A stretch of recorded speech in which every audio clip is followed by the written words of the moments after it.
चलो बेटा कॉपी तो कर ही लिया। सारे बच्चे यहाँ देखेंगे, हम लोगों ने एक फॉर्म पढ़ी थी डिफरेंशियल इक्वेशन की, dy upon d x plus p y equal to q आता है। तो कौन सी फॉर्म होती है इसको बेटा बेटा हम लोग बोलते हैं लीनियर फॉर्म। ठीक है, लीनियर वाली फॉर्म है ये, लीनियर डिफरेंशियल इक्वेशन। एक ऐसी भी फॉर्म होती है या फिर ऐसी होती है बेटा d x upon d y plus p x equal to q. दोनों को ध्यान से देखो, ये वाली फॉर्म में अगर d y upon d x है तो यहाँ पे क्या होगा, यहाँ पे तुम्हारा वाई होगा, तो जो भी एक्स का कोफिशिएंट होगा वो तुम्हारा पी का काम करेगा, जो भी वाई का कोफिशिएंट होगा पी का काम करेगा। यहाँ अगर ऐसे लिखा हुआ है d x upon d y है, सीधी सीधी बात है कि यहाँ पे y है तो यहाँ y है, तो फिर हम लोग जो भी इसका कोफिशिएंट है उसको लेंगे p की वैल्यू, y के कोफिशिएंट को। यहाँ x है dx है और इधर भी x है, तो ये जो है वो हो गया x का कोफिशिएंट हो गया। ठीक है, इंटीग्रेटिंग फैक्टर लेंगे। ये अगर फॉर्म कोई भी मिलती है तो इसके बाद में पहली वाली फॉर्म में इंटीग्रेटिंग फैक्टर निकालने का तरीका होगा e to the power integration of p x p d x. ठीक है, क्योंकि यहाँ पे नीचे dx लिखा हुआ है ना, तो यहाँ हम लोग dx लिखेंगे। और अगर ये वाली फॉर्म आती है तो इंटीग्रेटिंग फैक्टर निकालते समय लिखेंगे e की पावर p, dx नहीं लिखेंगे बेटा, dy लिखेंगे। समझ में आ गया? पहले ये दो फॉर्म नोट कर लो। ये कौन सी फॉर्म है? लीनियर डिफरेंशियल इक्वेशन की फॉर्म है, उसी की हम लोग पूरी एक्सरसाइज करने वाले हैं। किसमें बेटा? आगे लगाना पड़ेगा। हाँ, आगे तो सब कुछ करना पड़ जाएगा, आगे बाई पार्ट्स की जरूरत तुम्हें पड़ेगी। पहले इतना अच्छे से कॉपी करो बेटा जल्दी से, फिर क्वेश्चन करते हैं। अब मान लो तुमने ये कॉपी कर लिया होगा साइड में, ठीक है। अब इस इक्वेशन को देखो। पहले तो देखो, क्वेश्चन देख के तो कभी सच में एकदम तो पता नहीं लगा पाओगे ये कौन सी फॉर्म है, कि लीनियर से करना है, कि वेरिएबल सेपरेशन से करना है, या मेरे को होमोजीनियस से करना है, नहीं पता करेगा। हम लोग d y upon d x पहले निकाला करो, हमेशा कोशिश करो। D y upon d x निकालने से पता चल जाता है। मान ले बच्चा, इसमें अगर मैं d y upon d x निकालने की कोशिश करता हूं तो एक तो डी एक्स इसमें भी है इसमें भी है, तो मैं लेफ्ट में ही ला रहा हूं, तो ये बन जाएगा 2dy माइनस का कॉट एक्स। मैंने क्या किया बेटा, मैं लेफ्ट में लेके आ गया। समझ रहे हो मैंने क्या किया? कॉट एक्स को लेफ्ट में लाया और दोनों में से dx मैंने कॉमन ले लिया। इसके बाद में मैं इस पूरे को राइट में लिख दे रहा हूं ले जाके, 1 प्लस एक्स स्क्वायर का square d y equal to नहीं है, मैंने थोड़ा सा गलत लिखा, चलो मैं और आसानी से लिख दे रहा हूँ। मैं लिखूंगा 1 plus x square into d y equal to, चलो राइट में ले जा रहा हूँ, तो राइट में ले जाओगे तो बन जाएगा cot x minus 2x by into d x. मैंने क्या किया इस केस में 2x बाई डी एक्स को बेटा मैं राइट में लेके चला गया, ठीक है। और राइट में लेके जब उसको गए और उसके बाद में मैंने उसको dx दोनों में से कॉमन ले लिया। अब dx को मैं इधर ला रहा हूँ, तो ये बनेगा dy upon d x equal to, और ये चीज उधर डिवाइड करेगी जाके, cot x minus 2x by divided by 1 plus x square. इतना तो समझ में आ ही रहा, और अच्छे से बनाते हैं इसको। तो ये बन जाएगा dy upon d x equal to cot x, अलग अलग कर दो, cot x upon 1 plus x square अलग कर दो बेटा, और माइनस का 2x upon 1 plus x square into y अलग कर दो। अब थोड़ा थोड़ा समझ में आ रहा होगा ये कौन सी फॉर्म है। dy अपॉन डी एक्स, ये y का कोफिशिएंट जो भी है वो p है, तो इसको मैं लेफ्ट में लेके आ जाऊं सही फॉर्म बनाने के लिए, तो इसको मैं ऐसे लिख सकता हूं dy upon d x plus 2x upon 1 plus x square into y. बात नहीं, कौन बात कर रहा? आपस में ना करो ना डिस्कस, आपस में करना है तो बेटा टेस्ट में आया करो ना, टेस्ट दो पता चले फुल नंबर आ रहा है कि नहीं, है ना। चुपचाप बैठो, एक क्वेश्चन आ रहा तुम तो नाचने लगे। अब देख बेटा, ये फॉर्म बन गई है। इस फॉर्म को अगर तुम कंपेयर करोगे इससे d y upon d x plus p y equal to q, तो ये तो लीनियर इक्वेशन है बेटा, लीनियर डिफरेंशियल इक्वेशन है। तो लीनियर डिफरेंशियल इक्वेशन है तो मेरे को कोई बताएगा बच्चा p की वैल्यू कितनी है? ये है 2x अपॉन, साथ साथ लिखते चलो बेटा लोग, और q की वैल्यू है तुम्हारी ये पूरी cot x divided by 1 + x²। सारे बच्चे यहां तक अच्छे से लिखो।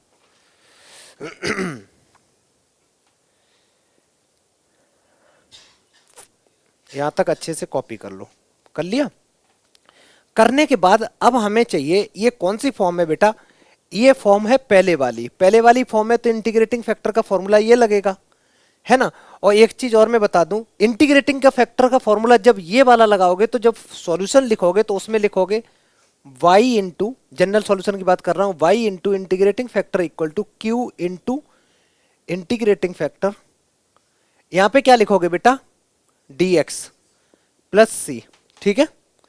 और जब इस वाले क्वेश्चन में लिखोगे तो यहां फॉर्मूला चेंज हो जाएगा, ये तो बन गया ऊपर के लिए फॉर्मूला बेटा, इसके लिए फॉर्मूला बनेगा x into integrating factor equal to q into integrating factor, और यहां क्या आएगा, dy आएगा बेटा, और प्लस में c, ठीक है।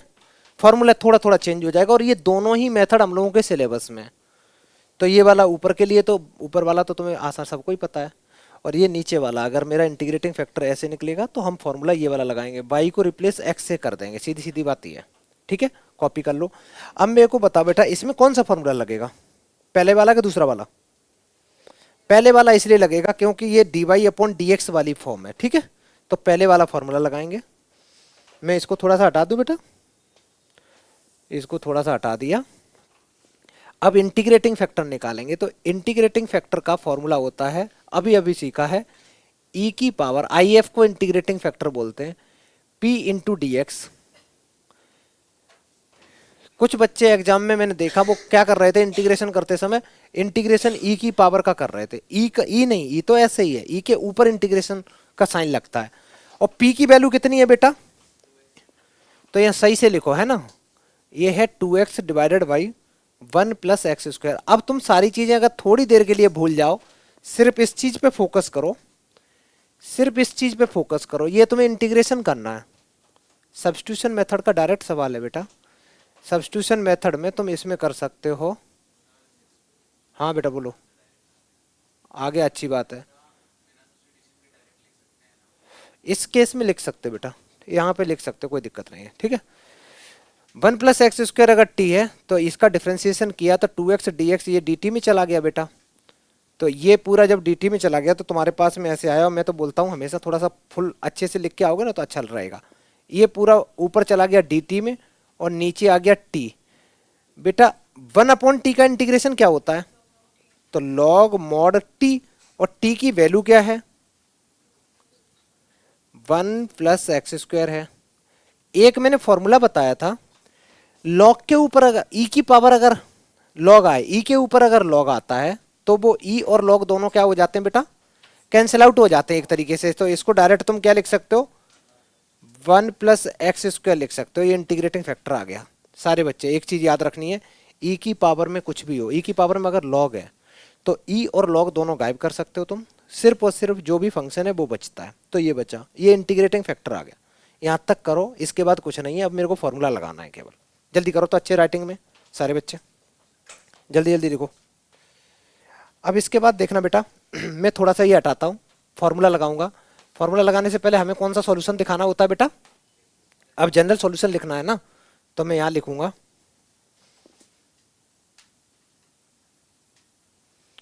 जनरल सॉल्यूशन के लिए सबसे पहले फॉर्मूला लिखेंगे। फॉर्मूला होगा बेटा y into integrating factor equal to q into IF into d x plus c. यहाँ पे सी नहीं लिखते हैं बेटा, ठीक है। जैसे कोई अभी गुरतेज बोल रहा था कि सर सी लिखेंगे, यहाँ नहीं लिखेंगे सी, वहाँ लिखेंगे। इंटीग्रेटिंग फैक्टर मेरा आया है 1 + x²। क्यू क्या था, क्यू ये था cot x divided by 1 + x² into integrating factor that is 1 + x², और प्लस सी लिख, अच्छा dx नहीं लिखा मैंने, चलो dx लिख दें और प्लस सी लिख दो बेटा। काफी चीजें तो इधर कैंसिल आउट हो रही हैं, राइट में देखो, ये 1 + x² से 1 + x² कैंसिल आउट हो गया, तो ये बचा y 1 + x² integration of cot x. Anurag बेटा इसका इंटीग्रेशन बताना कॉट एक्स का, चल बेटा कोई और दूसरा बच्चा बताओ। एक सेकंड रुकना। हाँ बेटा, क्या होता है बेटा कॉट एक्स का इंटीग्रेशन? लॉग साइन एक्स, सही है। तो इसकी जगह बेटा मैं लिख सकता हूँ log log sine x plus c y times 1 + x²। बेटा ये तुम्हारा फाइनल आंसर हो गया, ये तुम्हारा फाइनल आंसर हो गया, ठीक है बेटा। इस पूरे क्वेश्चन में दो चीजें तुम्हें करनी थी। एक तो ये करना था, पहले तो उसको नॉर्मल फॉर्म में लेके आओ क्वेश्चन को, ठीक है, dy/dx के फॉर्म में लेके आओ। अब कई बच्चे कहेंगे सर कैसे पता चल गया कि इसी मेथड से करना है या वेरिएबल सेपरेशन से करना है? तो पहले हर क्वेश्चन में तुम यही करना बेटा, पहले तो अगर dy/dx करो, या फिर ऐसा कर लो कि dy में इधर लेके आया, dx को मैं राइट में लेके गया। फिर ध्यान से मैंने देखा कि जिधर dx लिखा हुआ है, क्या मैं ऐसा कर सकता हूं कि सिर्फ x वाले टर्म हो ही नहीं पा रहा था, क्योंकि इधर क्या है ना, एक साथ x और y मल्टीप्लाई में, तो मैं y की तरफ भी अकेले y वाले टर्म से नहीं कर सकता, x की तरफ अकेले में x वाले टर्म्स कर ही नहीं सकता। तो वेरिएबल सेपरेशन तो भूल जाओ। फिर दूसरा मैंने सोचा कि चलो वेरिएबल सेपरेशन नहीं करते हैं तो फिर होमोजीनियस पे चलते हैं। होमोजीनियस करने के लिए बेटा dy/dx तुम्हें निकालना ही पड़ेगा, और लीनियर में भी निकालना पड़ता है। dy/dx निकालने में यहाँ y/x है ना बेटा, अगर मैं कुछ डिवाइड करके y/x के फॉर्म में यहाँ फॉर्म आ रही होती मेरी, तो होमोजीनियस सोचता। y/x आ ही नहीं रहा है इसमें, क्योंकि हाईएस्ट पावर ऑफ जो x है वो नीचे से मैं कॉमन लूँ तो x² मिल रहा, ऊपर से तो x मिल रहा, तब भी नहीं बन रही बात, तो मैं ये भी गया। अब तीसरा चांस क्या बचता है? लीनियर। तीन ही तो मेथड है, तो लीनियर में गए, तो लीनियर में अब ऐसे डायरेक्ट इसमें भी नहीं दिख रहा था, लेकिन इतना दिमाग में जरूर क्लिक किया कि यार ये जो चीजें हैं ना, एक y है और y के साथ में अगर x चिपका हुआ है तो पक्का ये dy/dx की फॉर्म भर रही होगी। और फॉर्म याद रखना, dy/dx इक्वल टू प्लस, वो मैंने अच्छा इरेज कर दी, dy/dx plus py equal to q होती है। तो ऐसे सोचना है, ठीक है बेटा। और प्रैक्टिस करोगे ना, अपने आप आएंगी चीजें, धीरे धीरे धीरे धीरे, एक बार में नहीं आएंगी। जब तुम देखोगे तो फिर तो रट जाएंगी, अच्छा ये इसी मेथड से होना है। चलो बेटा मैं हटा दूं, नेक्स्ट सवाल करते हैं। अब देखना कितने बच्चों का आंसर आ गया, दिखाओगे एक बार मेरे को, नोटबुक दिखा।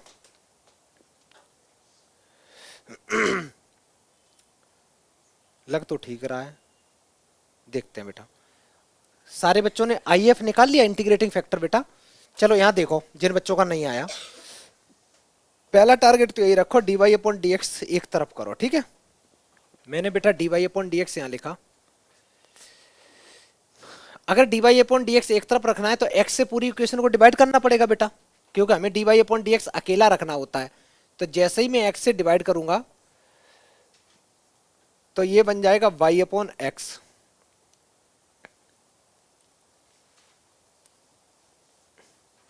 ये बन जाएगा x/x, ये बन जाएगा xy/x, और ये बन जाएगा cot x इक्वल टू 0। मैंने x से डिवाइड कर दिया बेटा, x से x कैंसिल, x से x कैंसिल। इस वाले टर्म में भी बेटा y है और इसमें भी y है, तो y कॉमन ले लो, क्योंकि dy/dx है तो py होना चाहिए ना। तो मैंने क्या लिखा, dy/dx प्लस, इसमें और लास्ट वाले में से मैंने y कॉमन ले लिया, तो बचेगा 1/x प्लस में बचेगा cot x, और y मैंने कॉमन लिया, y मैंने बेटा बाद में लिख दिया। ये जो 1 है ना, यहाँ -1 बचा, -1 को राइट में लेके जाएंगे तो +1 बन जाएगा, ये फॉर्म बन गई, ठीक है। अब मेरे को बता, ये फॉर्म देख के बताओ कि p की वैल्यू क्या है, q की वैल्यू क्या है। ये कौन सी फॉर्म है, कौन सी फॉर्म है?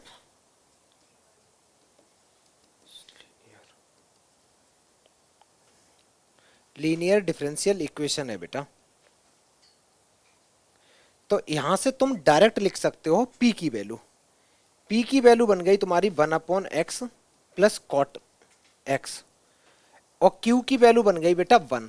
q जो राइट में है वो, एक चीज याद रखना, जो p होता है, p या तो कांस्टेंट होना चाहिए या फिर वेरिएबल ऑफ मतलब x में होना चाहिए, इन टर्म्स ऑफ x होना चाहिए। q की वैल्यू है या कांस्टेंट होनी चाहिए या क्या होनी चाहिए, या x होनी चाहिए, यही फंडा है बेटा। जब p आ चुका है तो इंटीग्रेटिंग फैक्टर निकालेंगे, और अब लिखना भी चालू कर दिया करो, है ना, इंटीग्रेटिंग फैक्टर। इंटीग्रेटिंग फैक्टर निकालेंगे। इंटीग्रेटिंग फैक्टर का तनुश्री बताएगी बेटा, क्या फॉर्मूला अभी मैंने बताया था इंटीग्रेटिंग फैक्टर का, चेक करके बता नोटबुक में। आई एफ इक्वल टू ई की पावर, ई की पावर देखो नोटबुक में P इंटू डी एक्स। बहुत बढ़िया बेटा, P डी एक्स। ये P डी एक्स तब लिखते हैं, इधर सुन बेटा, P डी एक्स तब लिखते हैं dx जब ये वाली फॉर्म हो, dy अपॉन डी एक्स। अगर dx अपॉन dy होता तो यहाँ क्या लिखते, dy। तो यहाँ पे जो टर्म आती वो किसकी होती, y की होती। अभी तो मैं x की सारी लिख रहा हूं। तो e की power 1 upon x plus cot x, इसका हमें इंटीग्रेशन करना है, इसका बेटा हमें इंटीग्रेशन करना है। चलो इसी का बता बेटा, इसका इंटीग्रेशन करना बेटा। 1 अपॉन एक्स का इंटीग्रेशन क्या होता है बेटा, लॉग मॉड एक्स। और कॉट एक्स का इंटीग्रेशन क्या होता है, लॉग मॉड साइन एक्स। तो मेरे पास में कुछ ऐसा बना, I F equal to e to the power log mod x बन गया प्लस लॉग साइन एक्स बन गया, ये बन गया। आगे का नहीं जानो ना, आगे का अगर वेट करना है, तुम सोच रहे हो को दूसरे का आ गया तो उससे नहीं, मैं करा ही रहा हूं ना पूरा पूरा। Log m plus log n की प्रॉपर्टी क्या होती, लॉग एम एन होता है ना, तो यहाँ पे लॉग की प्रॉपर्टी लगा दो, तो ये बन जाएगा log x sine x, log x sine x. बेटा ई की पावर अगर लॉग हो तो क्या होता है, आपस में ये उड़ जाते हैं, गायब हो जाते हैं, ठीक है। तो तुम्हारे पास सिर्फ और सिर्फ बचा एक्स साइन एक्स। और इंटीग्रेशन करते समय इंटीग्रेटिंग फैक्टर में हम लोग सी नहीं लिखते हैं बच्चा लोग, ठीक है। ये इंटीग्रेटिंग फैक्टर आ गया। इंटीग्रेटिंग फैक्टर आने के बाद क्या फॉर्मूला लगाते हैं हम लोग, जनरल सॉल्यूशन लगाते हैं। जनरल सॉल्यूशन का फॉर्मूला तनुश्री देख के बता बेटा, तुम ही बताएगी। जनरल फॉर्मूला, जनरल सॉल्यूशन का फॉर्मूला बता बेटा, चेक करो नोटबुक में मैंने लिखाया था, आराम से बोल बेटा। y into integrating factor equal to, integrating factor यहां पे dy लिखेंगे कि dx, very good, dx plus c. तो q की वैल्यू यहां कहीं हम लोगों ने लिखी थी ना, 1 है, तो 1 लिखना फर्क नहीं पड़ता, ये आ गया प्लस सी। बेटा इसका इंटीग्रेशन करना है, यहाँ कौन सा मेथड लगेगा, बाई पार्ट्स आइलेट लगेगा। तो आइलेट में ये हो गया तुम्हारा फर्स्ट फंक्शन, ये हो गया तुम्हारा सेकंड फंक्शन। तो ये first function as it is, integration of second function minus differentiation of first function, integration of second function, और इस पूरे का इंटीग्रेशन, इस पूरे का इंटीग्रेशन प्लस सी लिखना ना भूलें। तो मेरे पास आ गया एक्स। साइन का इंटीग्रेशन क्या होता, माइनस का कॉस एक्स। तो माइनस बाहर लाओ बेटा, माइनस का कॉस एक्स माइनस, तो इस साइन का क्या होगा, माइनस का कॉस एक्स। बेटा कॉस का इंटीग्रेशन क्या होता, वेरी गुड, साइन एक्स होता है। और प्लस में सी लिख दो। लेफ्ट में मैंने लिखा नहीं, इंटीग्रेटिंग फैक्टर की वैल्यू क्या थी, एक्स साइन एक्स। तो ये बन गया एक्स वाई साइन एक्स। हर एक लाइन में नहीं लिखा रहा हूं, लास्ट में लिख दे रहा हूं, एक्स वाई साइन एक्स। ये जो आंसर है ना बेटा, ये बिल्कुल सही आंसर है, ठीक है, ये बिल्कुल सही आंसर है, कोई दिक्कत नहीं है। इस फॉर्म में भी छोड़ के आ सकते हो। कुछ बुक्स में तुम लिखा देखोगे ना कि वो क्या कर देते हैं ना, यहाँ से y की वैल्यू निकालते हैं, वो एक्स वाई से इसको डिवाइड कर देते हैं। वो भी गलत नहीं है, वो भी सही है, ठीक है। जल्द कैसे बेटा, और लंबा मेथड, लंबा, हाँ भाई मैंने किया है। देखो यहाँ पे ये जो है ना, ये यहाँ से एक्स साइन एक्स से डिवाइड और कर दोगे ना, तो वो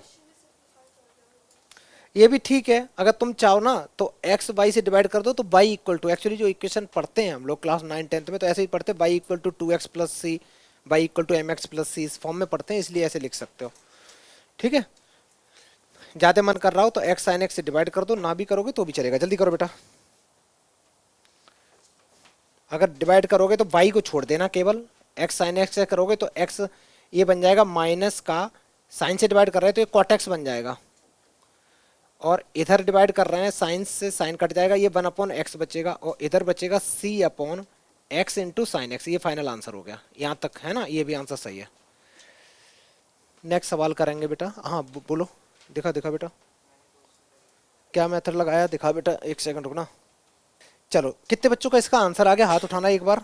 एक, तुम बेटा क्या है, आया का नहीं? अच्छा एक और दिखाना, हाथ उठा बेटा फिर से। ये मोबाइल पहले अंदर रखो, मोबाइल अंदर रखो, तो ला मोबाइल दो बेटा।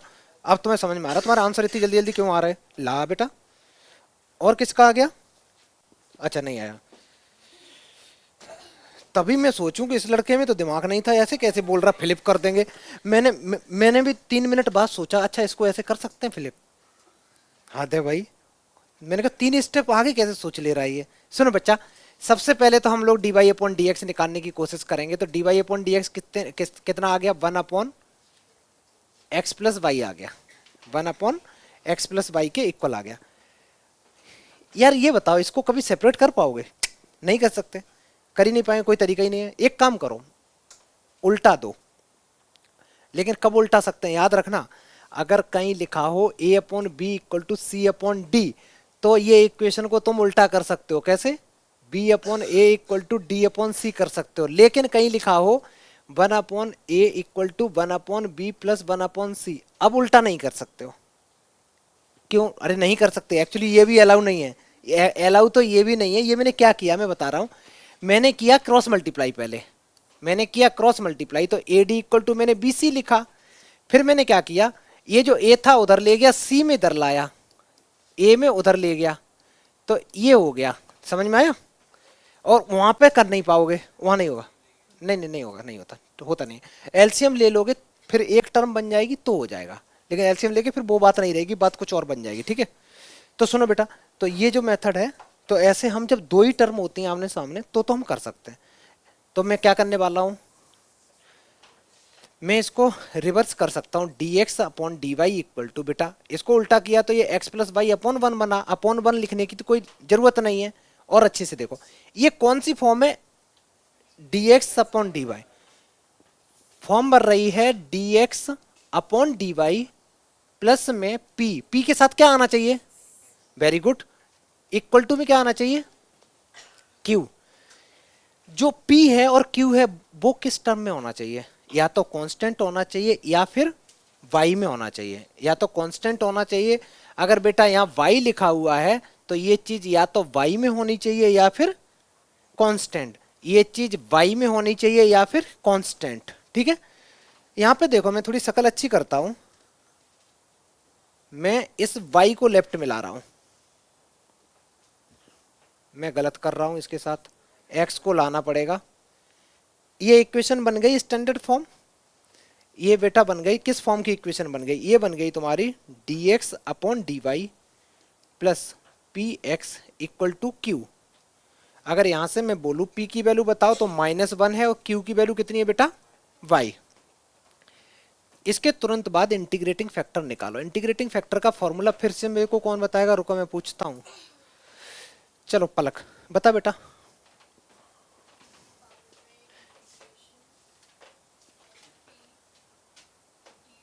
Very good, d y. D y क्यों लिखेंगे, क्योंकि यहाँ अपॉन में डी वाई है ना बेटा, तो डी वाई लिखेंगे, डी वाई लिखेंगे। तो ई पी की वैल्यू है मेरी -1 इंटू डी वाई। -1 का सान्या इंटीग्रेशन क्या होता, -1 डी वाई का, बोलो बेटा। कांस्टेंट है ना, -1 तो अलग कर दो, -1 अलग कर दो, तो x डी वाई का इंटीग्रेशन क्या होता, y, dx का क्या होता, x, dt का क्या होता, t होता है ना।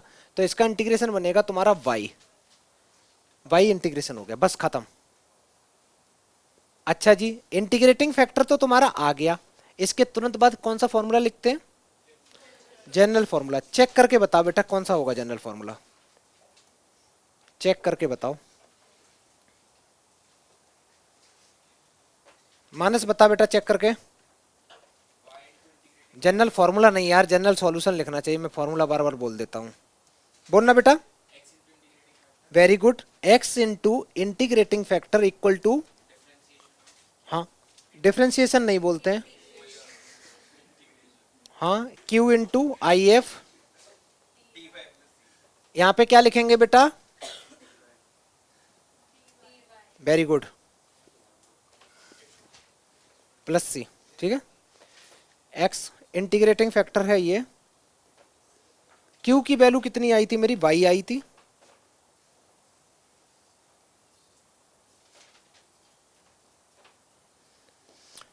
जब इस चीज का बेटा तुम इंटीग्रेशन करोगे तो कौन सा फॉर्मूला लगाओगे इसमें, बाई पार्ट्स में फर्स्ट फंक्शन हमें इसको लेना है और सेकंड फंक्शन इसको लेना है।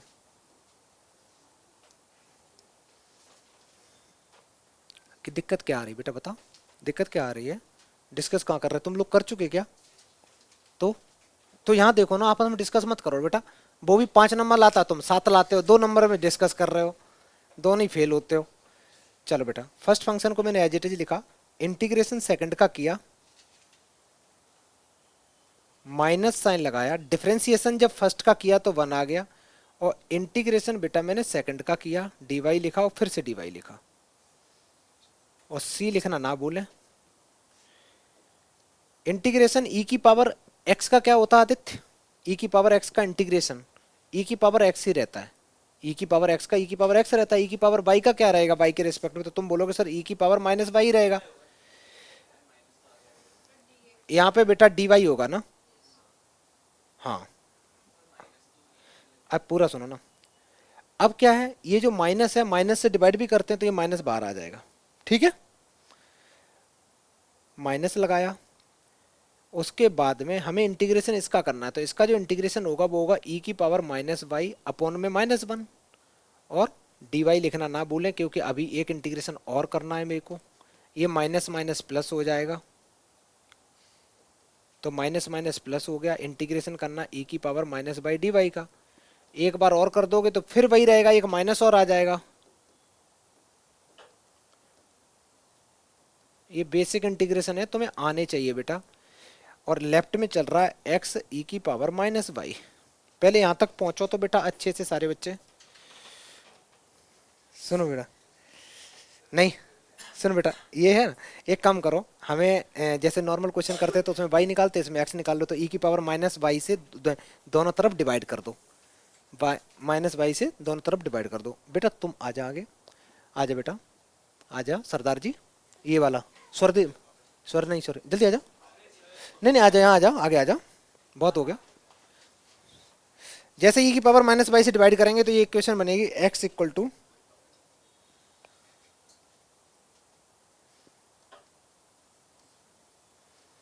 और अच्छे से लिखेंगे तो ये x plus y plus 1 equal to c और e की पावर y। ये बेटा तुम्हारा फाइनल आंसर हो गया, सारे बच्चे कर लो। मैंने क्या किया, e की पावर माइनस वाई से दोनों तरफ डिवाइड कर दिया, ठीक है बच्चा, ये फाइनल इक्वेशन तुम्हारी आ गई। देखो एक्चुअली होता क्या है ना, ये थोड़ा सा टीचर पे भी डिपेंड करता है कि इक्वेशन होती है ना कुछ बाई के, अगर तुम d y upon d x की फॉर्म में ला रहे हो तो वो चाहता है कि बाई के टर्म्स में आंसर छोड़ दो। अब जब इतना किया तो एक स्टेप और बढ़ा देना, ठीक है। वैसे मार्क्स काटने नहीं चाहिए सब कुछ, इसमें टीचर का टारगेट ये रहता है क्या बच्चे ने इंटीग्रेटिंग फैक्टर समझता है, हाँ समझता है, क्या वो जनरल फॉर्मूला जनरल सॉल्यूशन लगाना आता है, आ रहा है, इंटीग्रेशन सही से किया किया।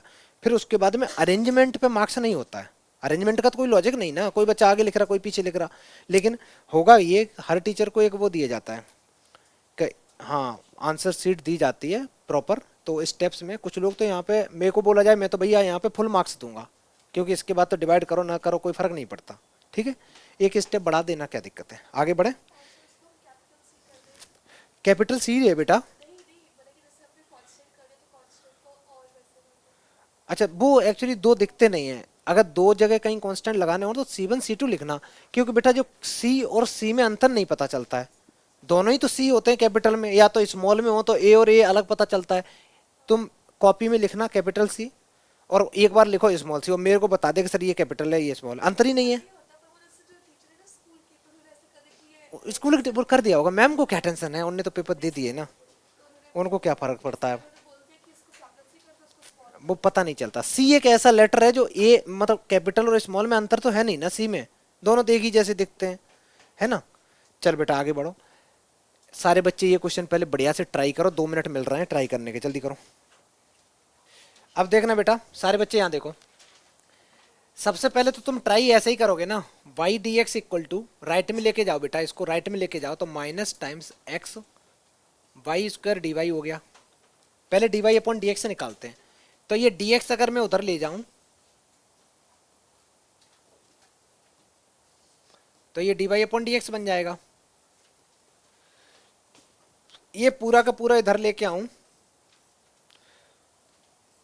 और ये माइनस अंदर एडजस्ट करा दे रहा हूं बेटा, तो ये बन जाएगा वाई स्क्वायर माइनस एक्स। यार बात तो अभी भी नहीं बनी, और अभी मैं इसको सेपरेट भी नहीं कर सकता हूं। क्या कर दूं इसको? उल्टा उल्टा कर दूं, उल्टा कर दूं। जैसे उल्टा करोगे तो ये बन जाएगा d x upon d y equal to y square minus x upon y. अब बेटा सेपरेट कर दो, तो वाई स्क्वायर अपॉन वाई अलग कर दो, एक्स अपॉन वाई बेटा अलग कर दो। एक वाई से एक वाई कैंसिल आउट हो गया। नेक्स्ट स्टेप क्या करेंगे, ये एक्स वाली टर्म्स लेफ्ट में लेके आएंगे बेटा, तो one upon y into x equal to, right में सिर्फ वाई बचेगा। ये जो इक्वेशन है ये कौन सी फॉर्म है बेटा? ये है तुम्हारी डी वाई अपॉन, सॉरी, ये है d x upon d y plus p x equal to q. यही फॉर्म तो है। तुम्हें P पता है, Q पता है, P पता है, Q पता है, तो सबसे पहले क्या निकालेंगे बेटा? इंटीग्रेटिंग फैक्टर निकाल दो। इंटीग्रेटिंग फैक्टर का फॉर्मूला क्या होता है? मानस बता बेटा, बोलो बेटा। हाँ, P dx लिखूंगा या dy लिखूंगा? क्यों? यहाँ नीचे नीचे क्या है? जो चीज नीचे होती है उसके अकॉर्डिंग लिखते हैं बेटा, ठीक है। ये वाली फॉर्म देखो, तो यहाँ पे लिखेंगे dy, dy। बार बार इंटीग्रेशन का साइन लग जा रहा है पहले में से। P की वैल्यू है तुम्हारी, P की वैल्यू कितनी है? 1/y। यहाँ पे मैंने लिखी नहीं बेटा, लिखनी चाहिए थी। P की वैल्यू है 1/y और Q की वैल्यू है बेटा y। P की वैल्यू और Q की वैल्यू मेरे को लिखनी चाहिए थी, ठीक है। P की वैल्यू कितनी है? 1/y। तो मैं यहां लिखूंगा 1/y into d Y. 1/x का इंटीग्रेशन क्या होता है अंशिका? 1/x का इंटीग्रेशन क्या होता है बेटा? 1/y का इंटीग्रेशन क्या होगा? Log mod y। तो इसका इंटीग्रेशन बन जाएगा लॉग मॉड y। बेटा e होता है, लॉग होता है, तो क्या होता है आपस में? कैंसिल आउट हो जाते हैं। तो ऐसे कह सकते हो सर ये तो y बचेगा। तो इंटीग्रेटिंग फैक्टर बड़ा प्यारा सा बेटा y आ चुका है। इंटीग्रेटिंग फैक्टर जब आ जाता है उसके बाद हम लोग क्या निकालते हैं आजीन? जनरल सॉल्यूशन निकालते हैं। जनरल सॉल्यूशन का फॉर्मूला क्या होता है? जनरल सॉल्यूशन के दो फॉर्मूले होते हैं इस केस में। अब इसमें हम लोग लगाएंगे, क्योंकि ये दूसरी फॉर्म है। क्या लिखेंगे बता बेटा? Very good. Equal to q factor into plus c. बहुत बढ़िया बेटा। एक्स लिखा, इंटीग्रेटिंग फैक्टर मेरा वाई आया, क्यू की वैल्यू मेरी वाई है, और इसकी, वाह क्या बात है, ये भी वाई है। इसका आंसर तो आना चाहिए था तुम लोगों का बेटा, आया नहीं, बड़ा अफसोस है इस बात का। वाई स्क्वायर का इंटीग्रेशन क्या होता है बेटा बता? Y cube by 3। इस शशांक नहीं आया ना पढ़ने, सो रहा होगा। अभी गया है, गाँव गया? क्यों? चटनी खाने? पता नहीं क्या बोलता है। अच्छा, हमें तो यहाँ से एक्स निकालनी ना, तो बाई से डिवाइड कर दो। एक्स निकालना है तो बाई से डिवाइड कर दो, तो एक्स इक्वल टू आ जाएगा वाई स्क्वायर अपॉन 3 प्लस सी अपॉन वाई। बेटा ये तुम्हारा फाइनल आंसर हो गया। सही से मजा नहीं आ रहा, यहाँ लिख दे रहा हूँ। वाई जब एक्स से डिवाइड करेंगे तो वाई इक्वल टू आ जाएगा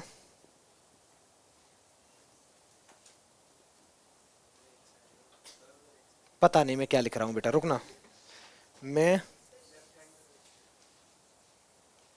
मैं कर रहा हूँ वाई से डिवाइड, वाई से डिवाइड कर रहा हूँ, वाई से डिवाइड कर रहा हूँ बेटा। ये तुम्हारा फाइनल आंसर हो गया, ठीक है। आगे बढ़े, क्वेश्चन अच्छा था। नेक्स्ट नेक्स्ट सवाल करते हैं।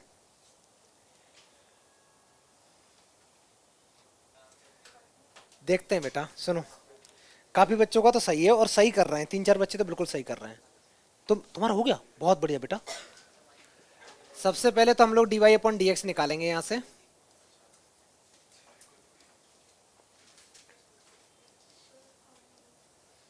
इतना काम हो गया। उल्टा कर दो बेटा, क्योंकि हो नहीं बात बनी नहीं रही, यहां से कुछ हो ही नहीं पा रहा है। उल्टा करने से ये कि सेपरेट हो जाएंगी चीजें। तो dx अपॉन dy करोगे तो ये बन जाएगा x plus 3y² upon y। बेटा y को सेपरेट कर दो, अलग अलग कर दो, तो ये बन जाएगा x upon y plus 3y² upon y dx upon dy। यहाँ पे हम लोग कुछ कुछ कैंसिल करते हैं, एक y से एक y कैंसिल हो गया, इन भाई साहब को लेफ्ट में लेके आएंगे तो dx upon dy minus 1 upon y into x equal to 3y बचा बेटा। ये इक्वेशन किस फॉर्म की है, कोई बच्चा बताएगा? तो ये इक्वेशन तुम्हारी इस फॉर्म की बन रही है बेटा, dx upon dy plus px equal to q। यहां से हम लोग p और q की वैल्यू बताएं। p कितना,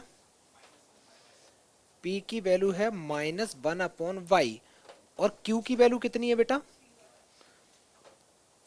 3y। सबसे पहले हम लोग इंटीग्रेटिंग फैक्टर निकालेंगे। तो इंटीग्रेटिंग फैक्टर का फॉर्मूला होता है e की power integration of p into d y. लिखेंगे बेटा, dy लिखेंगे, dx नहीं लिखेंगे क्योंकि यहाँ dy है ना। तो इंटीग्रेशन ऑफ p की वैल्यू है -1 upon y into d y. 1 upon y का इंटीग्रेशन क्या होता है बेटा, मैर ये बताएगी, कहाँ गई, बता बेटा सिमर। तो log y होता है बेटा, log y माइनस का है, और इसकी शकल अच्छी करते हैं। ये जो माइनस है, अगर मैं माइनस इस पे लेके जाऊंगा तो इसका ऐसे ही तो बनेगा, y की पावर -1 है ना। और y की पावर -1 को बेटा मैं ऐसे भी तो लिख सकता हूं 1 अपॉन वाई लिख सकता हूं, और e और log कैंसिल हो गए तो बचा क्या, 1 अपॉन वाई। तो इंटीग्रेटिंग जो फैक्टर आया है वो 1 अपॉन वाई आया है। कितने बच्चों को सही था, हाथ उठाओ, बहुत बढ़िया। 1 अपॉन वाई इंटीग्रेटिंग फैक्टर आया। जैसे ही इंटीग्रेटिंग फैक्टर आ जाता है उसके बाद टूट पड़ो जनरल सॉल्यूशन।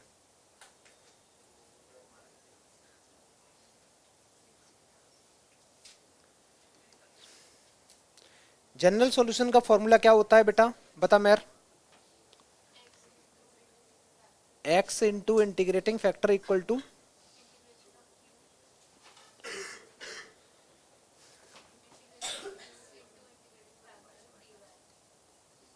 प्लस सी, ये 1 अपॉन वाई। क्यू की वैल्यू क्या थी हम लोगों की, 3y, और ये आया 1 अपॉन वाई।